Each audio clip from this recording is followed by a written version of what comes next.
Assalamualaikum warahmatullahi wabarakatuh. Perkenalkan, nama saya Mukarramah dari kelas Manajemen Informatika 4B dengan NPM 2175359 dengan mata kuliah Rancang Bangun Jaringan Komputer dengan dosen pengampu ada Bapak Imam Sawardi, ada Bapak Eko Subiantoro dan Ibu Nurul Komariah. Nah, di sini saya akan menjelaskan tentang modul 10 dengan judul Plan Security Concept.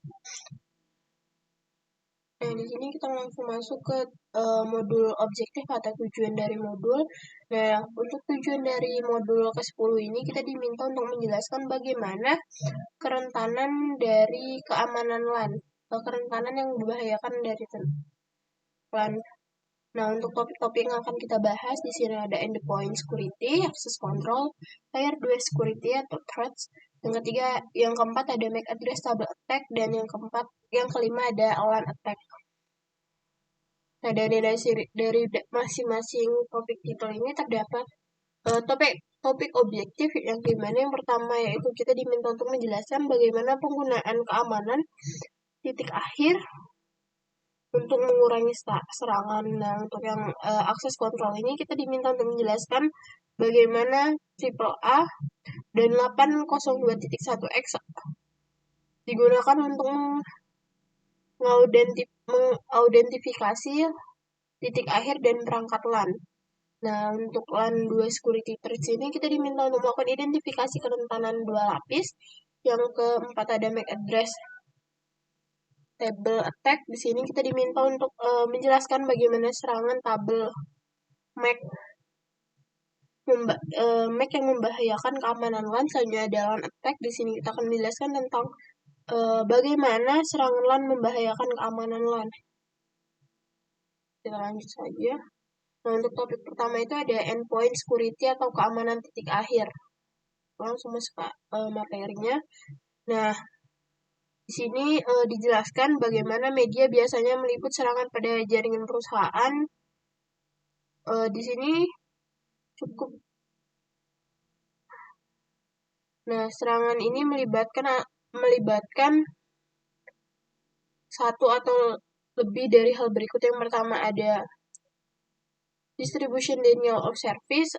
Ini merupakan jenis serangan yang terkoordinasi dari banyak perangkat yang disebut dengan zombie dengan tujuan untuk merendahkan atau menghentikan akses publik ke situs web atau sumber daya organisasi. Nah, selanjutnya ada data breach atau pelanggaran data. Nah, jenis serangan ini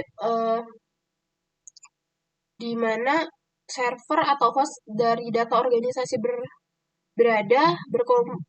di sini akan dikompromikan untuk dicuri informasi rahasianya.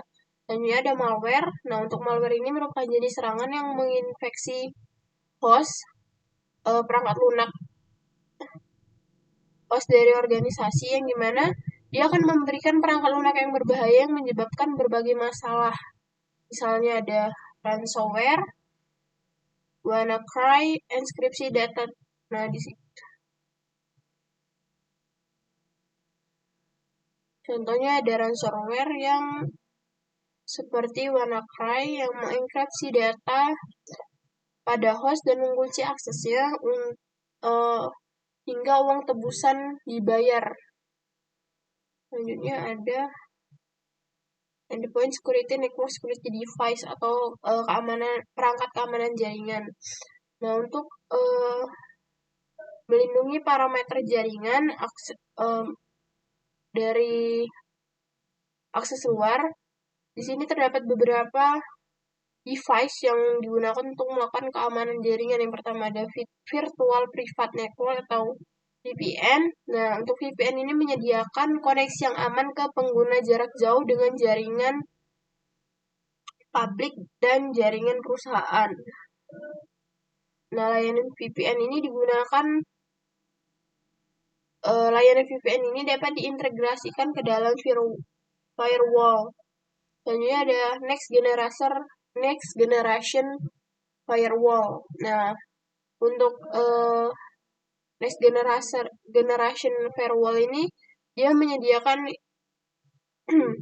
inspeksi paket stateful aplikasi visibilitas dan kontrol, sistem pencegahan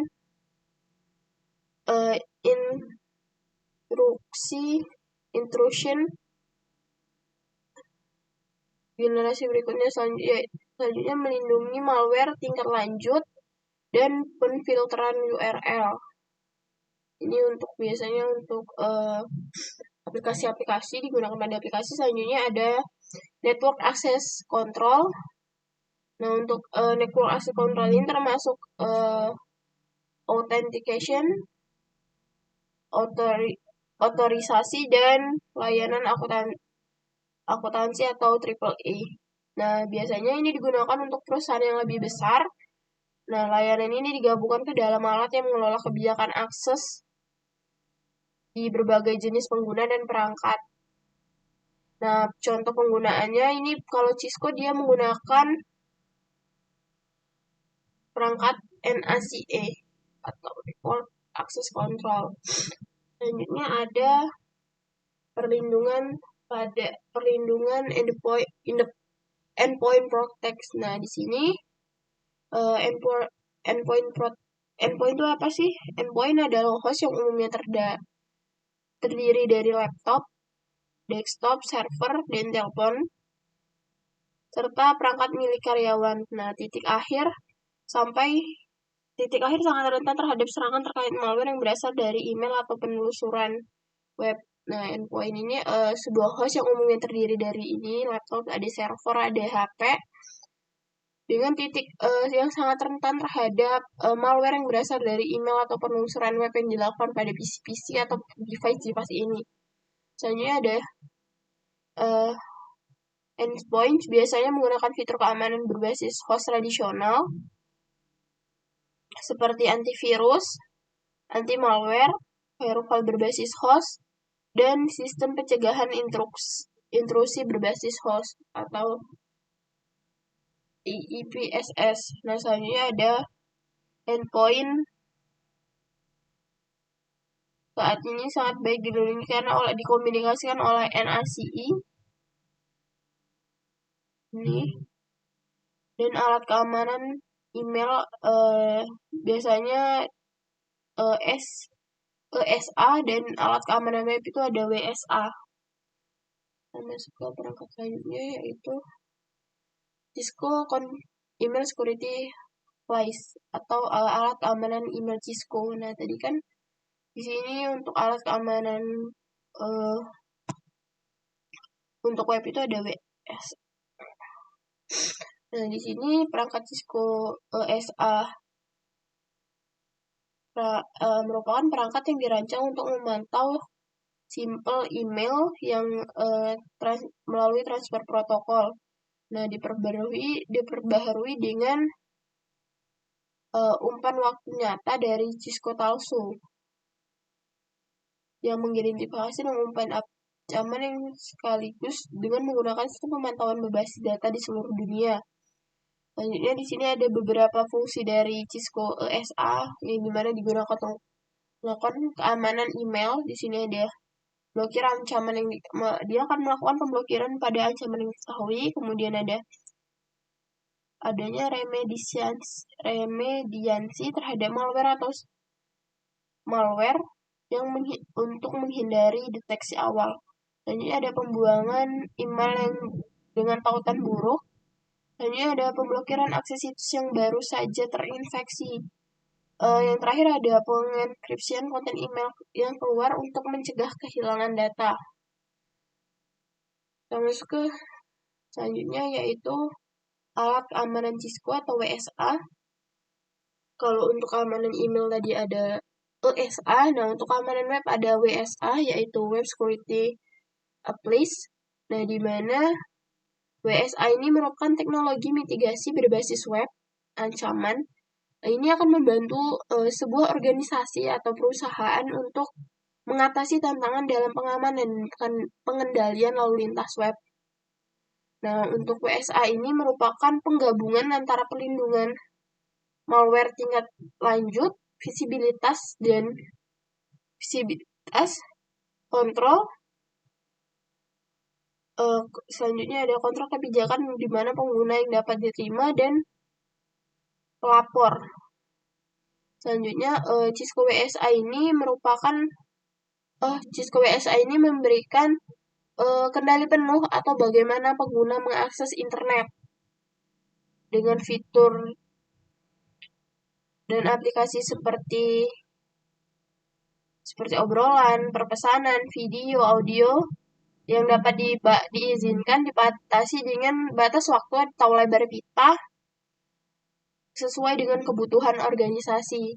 Selanjutnya WSA ini dapat melakukan pemblokiran atau daftar hitam blacklist untuk URL yang digunakan. Selanjutnya ada pemfilteran URL dan pemindaian terhadap malware. Nah, URL ini dimasukkan ke dalam kategori pemfilteran. URL-nya akan dikategorikan jadi pemfilteran aplikasi dan melakukan enkripsi dan deskripsi dari si lalu lintas web ini. Selanjutnya kita masuk ke perintah kedua, yaitu akses kontrol. Nah, untuk akses kontrol ini kita diminta untuk authentication with a local password atau melakukan autentifikasi pada kata sandi lokal. Nah, banyak jenis yang dapat dilakukan pada perangkat jaringan, dan setiap metode menawarkan berbagai tingkat keamanannya masing-masing. Nah, kalau untuk metode yang digunakan dari metode autentikasi melalui jarak jauh atau remote access, biasanya melakukan konfigurasi kombinasi login dan kata sandi pada konsol, jalur VTI, dan port aux. Ini, nah, biasanya untuk remote access atau akses jarak jauh, biasanya akan melakukan konfigurasi login ini dengan login dan kata sandi. Ini selanjutnya metode yang kedua ada metode SSH yang merupakan adalah bentuk akses jarak jauh yang lebih aman dari konfigurasi dari login dan kombinasi password. Nah, biasanya ini membutuhkan username dan password dengan menggunakan nama pengguna dan kata sandi yang dapat diautentifikasi secara lokal.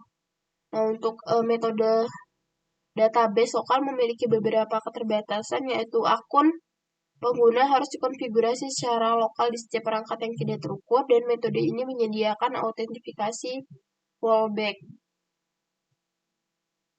Kita masuk ke akses kontrol selanjutnya, yaitu triple component. Nah, triple component ini merupakan singkatan dari authentication, authorization, dan accounting yang menyediakan kerangka kerja utama untuk menyiapkan kontrol akses pada perangkat jaringan. Nah, triple A ini bagaimana sih triple A ini mengontrolnya?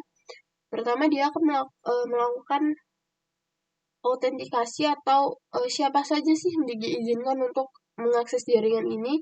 Yang kedua ada authorize, di mana dia akan melakukan apa saja yang dapat mereka lakukan saat berada di sana. Ada pembatasan dari si authorization ini. Selanjutnya ada accounting yang dimana di sini untuk melakukan pengauditan tindakan apa yang mereka lakukan saat mengakses jaringan. Setelah dilakukannya apa yang mereka lakukan, pembatasan, selanjutnya akan dilakukan pengauditan tindakan yang harus mereka lakukan. Selanjutnya kita masuk ke perintah control access authentication. Nah, untuk authentication dari local triple A ini kita diminta untuk melakukan penyimpanan nama pengguna dan kata sandi secara lokal di perangkat jaringan seperti Cisco router. Selanjutnya pengguna melakukan autentikasi terhadap database dan triple A lokal sangat ideal untuk jaringan yang kecil. Untuk autentifikasi berbasis server itu di sini kita menggunakan router yang mengakses server triple A ini, triple A server pusat untuk mengakses server triple A. Selanjutnya kita diminta untuk melakukan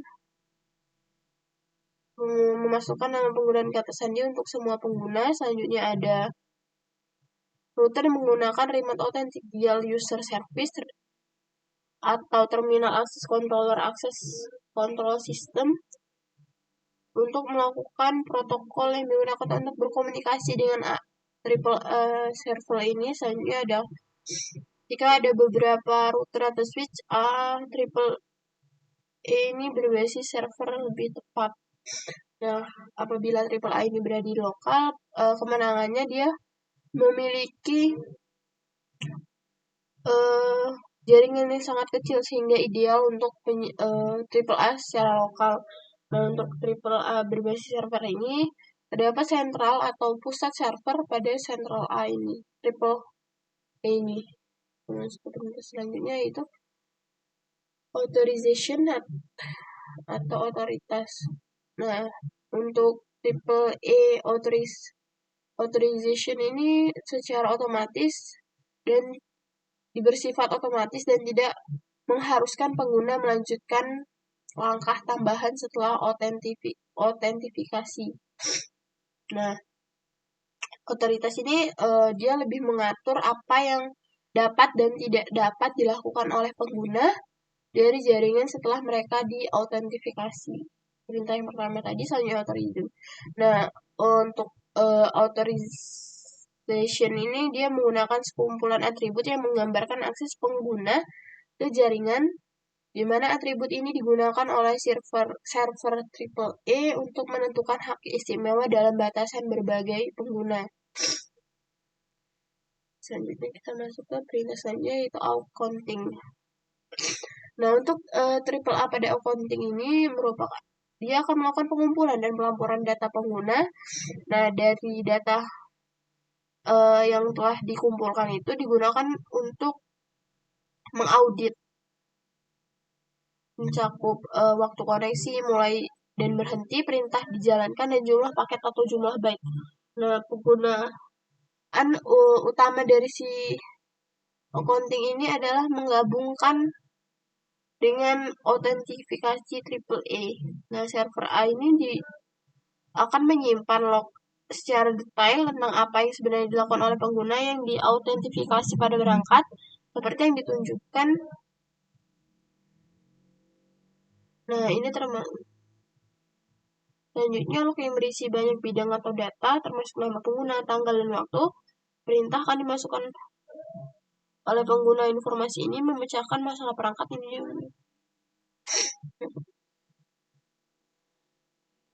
Selanjutnya.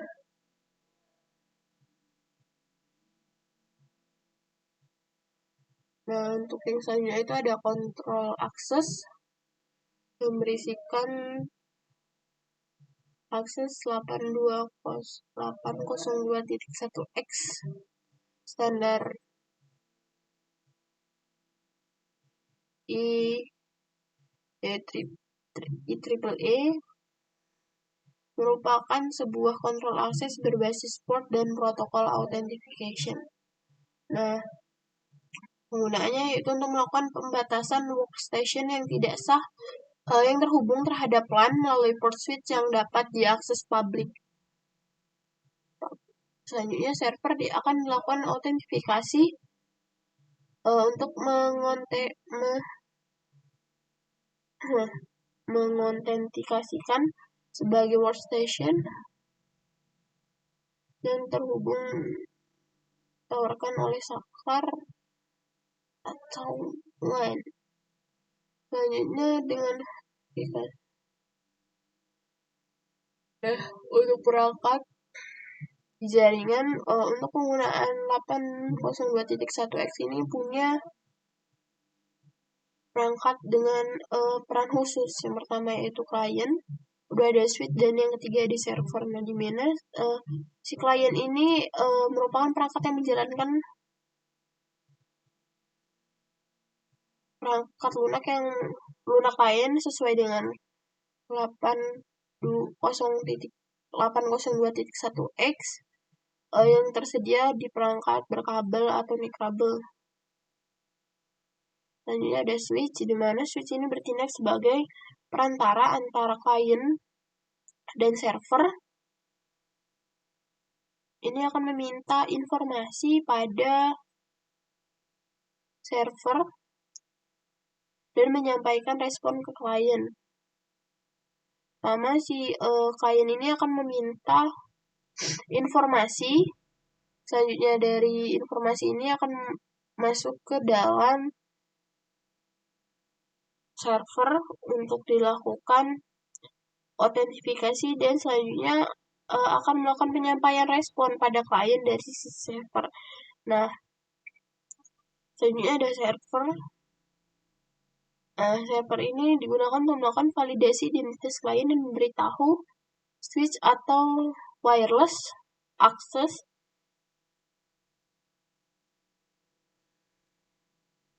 klien diizinkan atau tidak diizinkan untuk mengakses layanan yang beralih. Nah, di sini si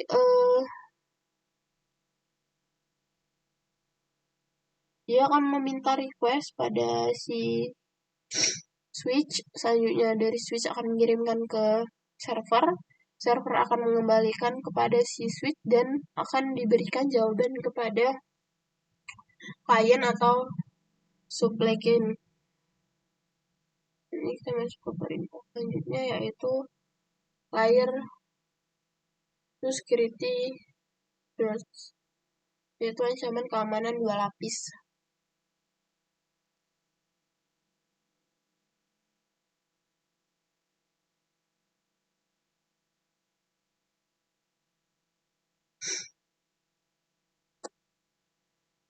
Nah, untuk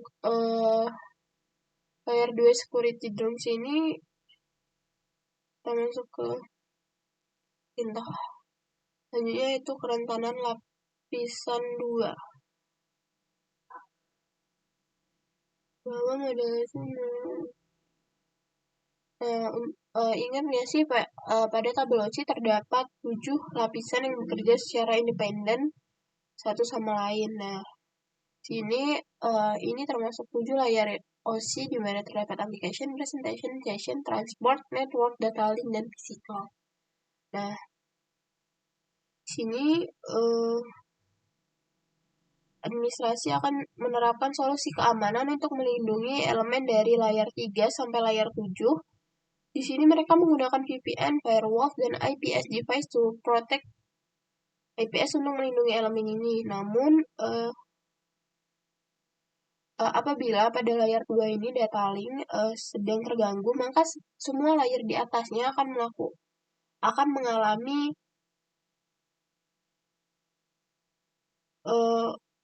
mengalami pengaruh dari si layar 2 ini. Misalnya di layar 2 ini ada misalkan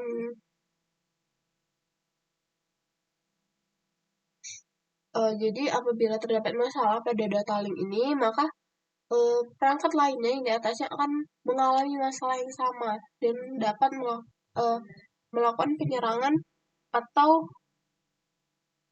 banyak kerusakan pada layar-layar yang lain dikarenakan terdapatnya gangguan pada si data link 2 ini.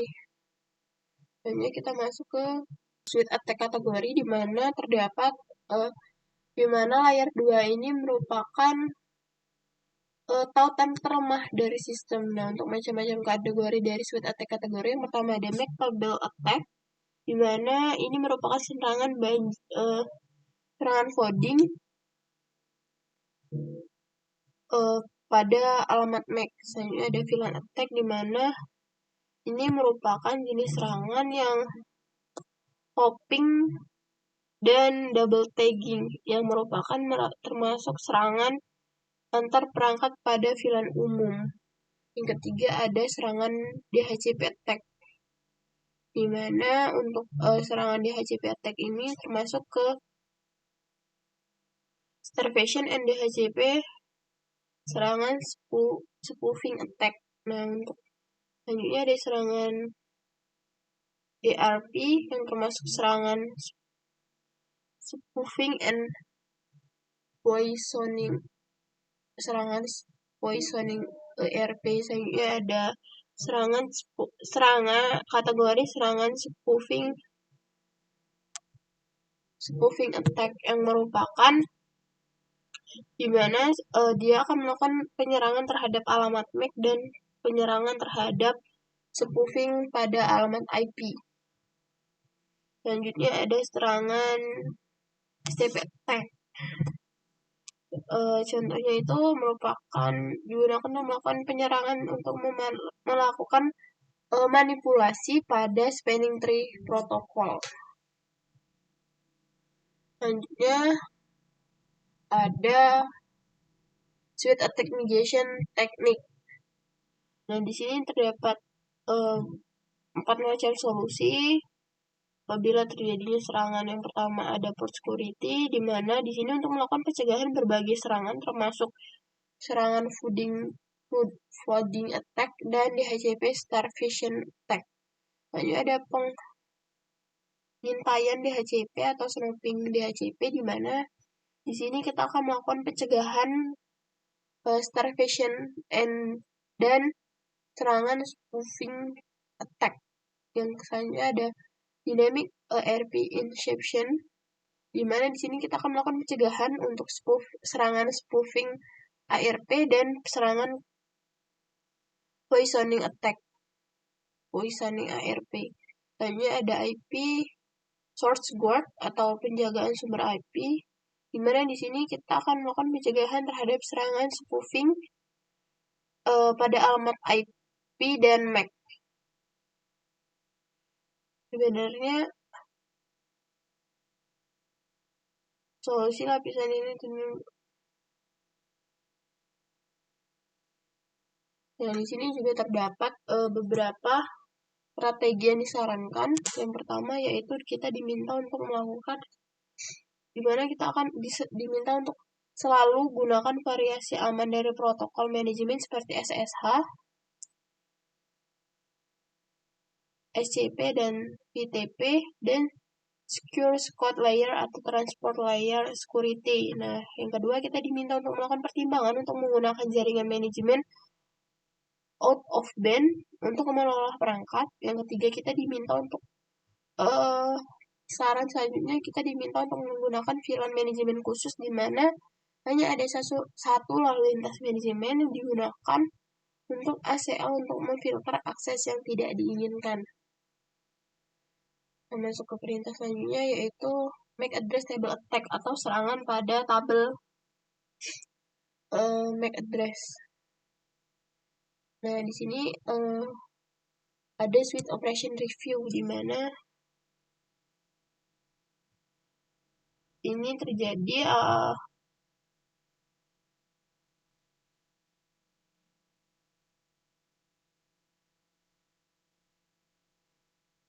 nah, di sini yaitu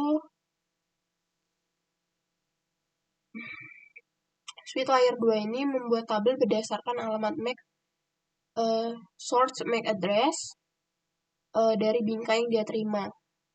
Selanjutnya dari tabel alamat MAC yang dia terima itu source dari sumber yang in deciphered frame ini akan dibuatkan sebuah tabel alamat yang disimpan dalam memori yang digunakan untuk melakukan penggantian frame secara efisien.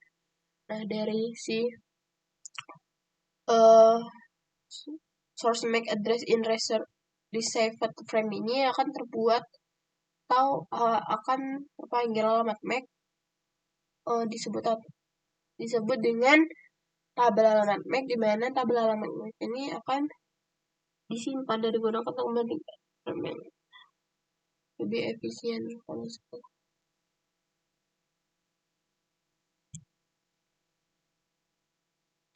Selanjutnya ada MAC address table folding.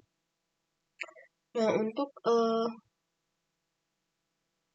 setiap tabel MAC memiliki ukuran dan akibatnya sebuah switch dapat kehabisan sumber daya untuk melakukan penyimpanan alamat MAC. Nah, di sini yang pertama ada MAC address folding attack atau serangan fooding pada MAC address, di mana dia akan memanfaatkan batasan untuk. Nah, pada serangan fooding attack ini dia akan memborbardir switch dengan alamat MAC dari sumber palsu, hingga tabel MAC secara penuh, sehingga switch untuk tabel MAC address ini penuh, sehingga akan mengakibatkan kehabisan sumber daya untuk penyimpanan. Selanjutnya, saat terjadi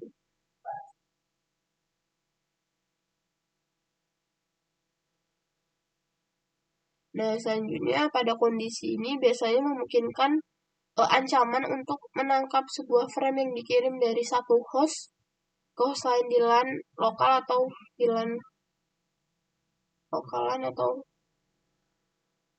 VLAN.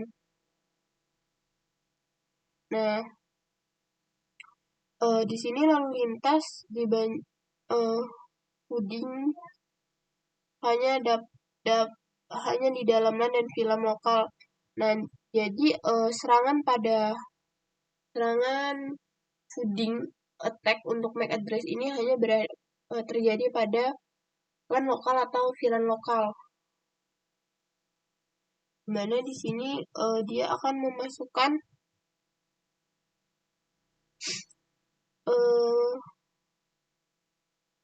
melakukan fooding attack menggunakan dengan cara memasukkan MAC address dari sumber palsu, di mana nanti untuk VLAN 10 ini akan terjadinya kehabisan sumber daya atau penyimpanan alamat MAC. Kita masuk ke pintas selanjutnya, itu mitigasi.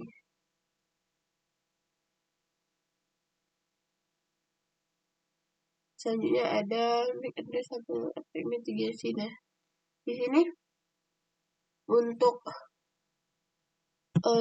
MAC addressable attack migrasi ini merupakan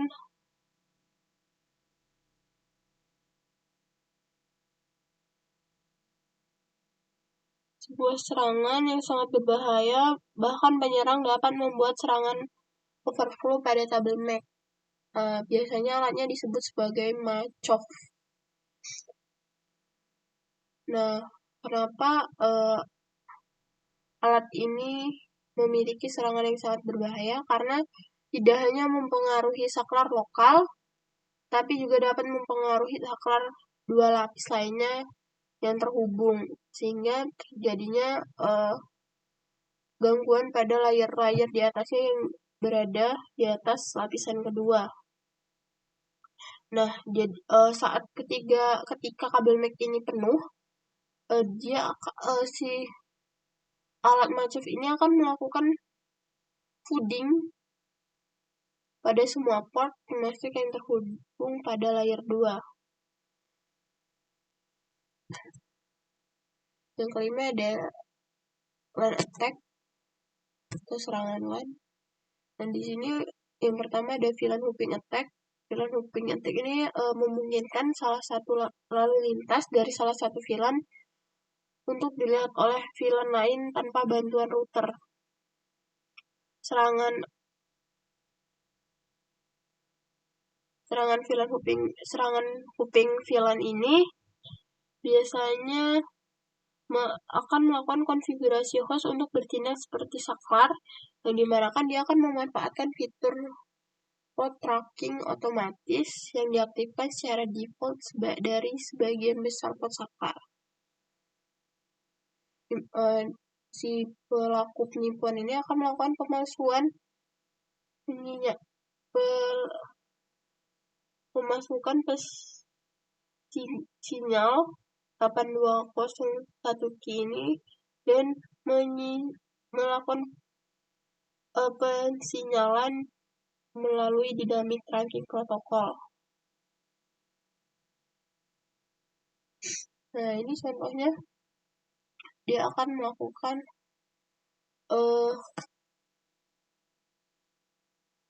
pemalsuan pesinyalan pada 8201 kini dengan cara melakukan pengubahan pensinyalan menggunakan dynamic trunking protocol. Masuk ke selanjutnya itu VLAN double tagging attack.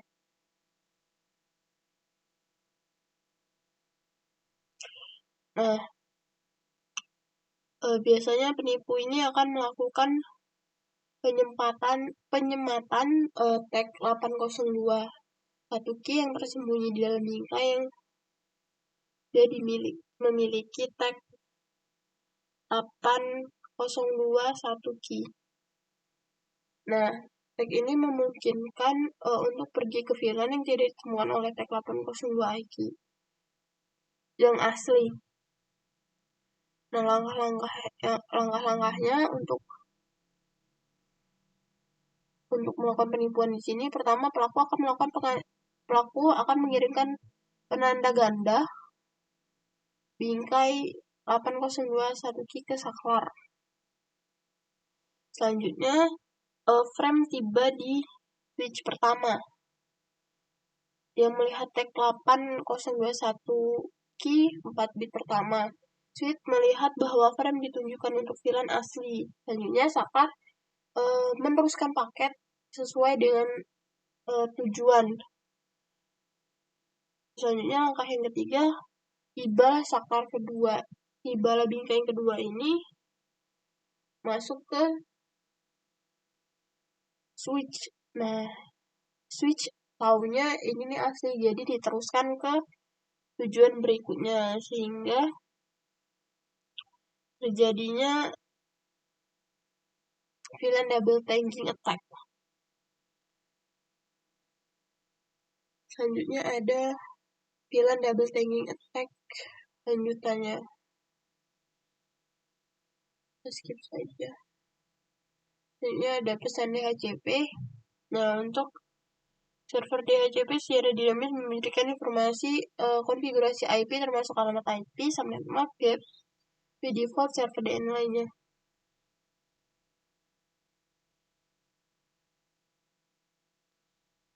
Nah, selanjutnya ada DHCP attack. Nah, di sini terdapat dua jenis serangan DHCP attack. Yang pertama ada starvation DHCP dan spoofing DHCP. Nah, kedua serangan ini dikurangi dengan memerintahkan pengintaian DHCP. Yang pertama, kita bisa melakukan DHCP starvation attack. Ini terdapat dua serangan pada DHCP, yaitu DHCP starvation attack yang merupakan dia akan melakukan pembuatan DOS untuk menghubungkan klien. Serangan starvation attack ini akan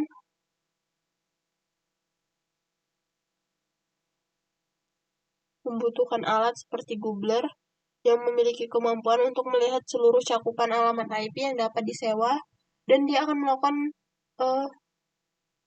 mencoba untuk melakukan penyewaan semuanya. Kesimpulannya itu dia tuh akan membuat pesan penemuan DHCP dengan alamat MAC palsu. Selanjutnya ada DHCP spoofing attack, ya di mana jaringan ini akan melakukan ketika serangan ini terjadi ketika server DHCP palsu terhubung ke jaringan dan memberikan parameter konfigurasi IP yang palsu. Nah, biasanya server nakal dapat memberikan berbagai informasi dan menyesatkan, termasuk ada gateway default yang salah, server DNS yang salah, dan alamat IP yang salah.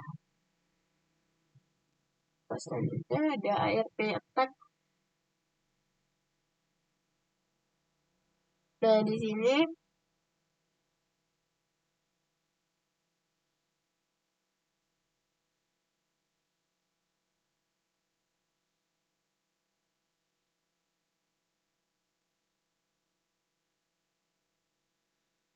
pertama host akan melakukan penyiaran atau host akan membroadcast ARP dari requestan atau permintaan untuk menentukan alamat MAC dari sebuah host dengan alamat IP tujuan. Setelah itu semua host di subnet menerima dan memproses request dari si ARP. Klien dapat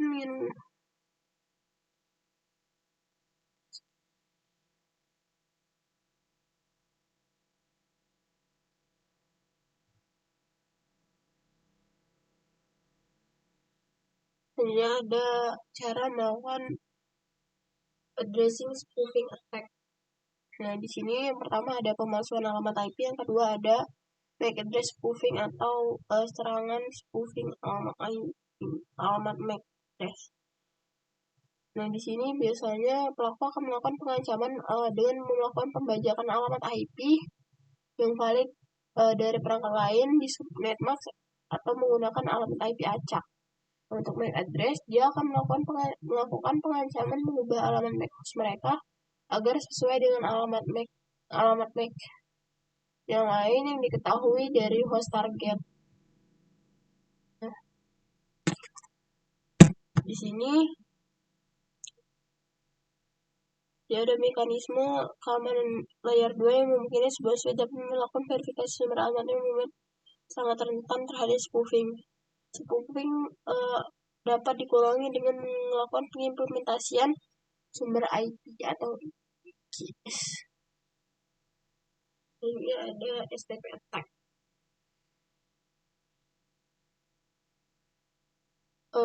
Perangkat jaringan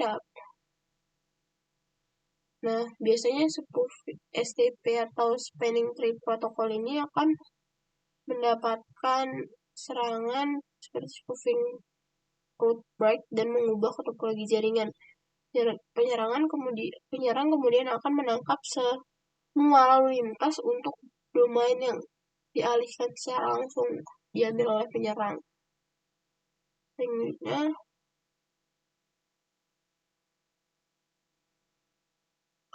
untuk melakukan serangan manipulasi ini, biasanya penyerang akan menyiarkan unit data protokol melalui STP dan yang mana berisikan tentang konfigurasi dan topologi yang akan memaksa berhitung ada spanning tree. Selanjutnya BPDU akan dikirim oleh penyerang untuk mengumumkan prioritas jembatan yang rendah dalam file yang terpilih sebagai jembatan akar. Nah, serangan STP ini dimitigasikan dengan implementasi penjagaan PUPD di semua port akses. Selanjutnya ada pengintaian atau CDP Reconnaissance CDP atau Cisco Discord Protocol merupakan protokol penemu lautan layar 2 yang berkepemilikan.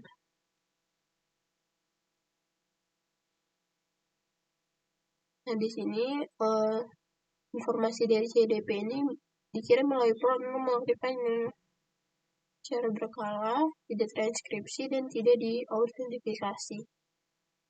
Informasi CMU.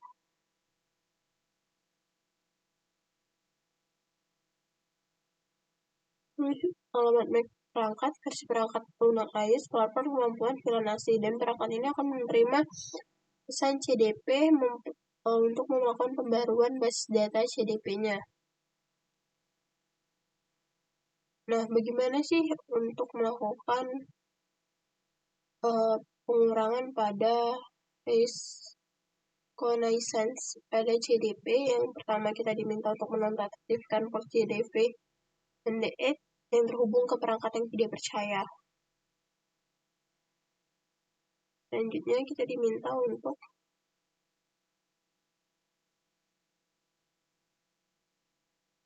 memasukkan perintah cdp run pada global konfigurasi mode untuk mengaktifkan CDP secara global dan gunakan perintah CDP run global.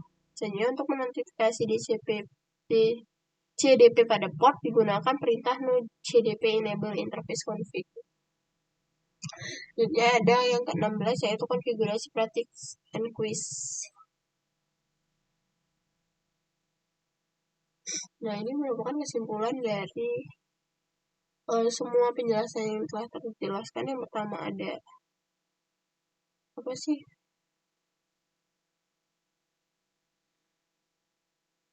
Ini mungkin kita skip aja karena ini rangkuman dari penjelasan tadi. Nah, ini sudah sampai akhir. Mungkin itu saja yang dapat saya jelaskan. Kurang lebihnya saya mohon maaf apabila tidak terdapatnya kesalahan dalam pengucapan dan penjelasan. Saya akhiri. Wassalamualaikum warahmatullahi wabarakatuh.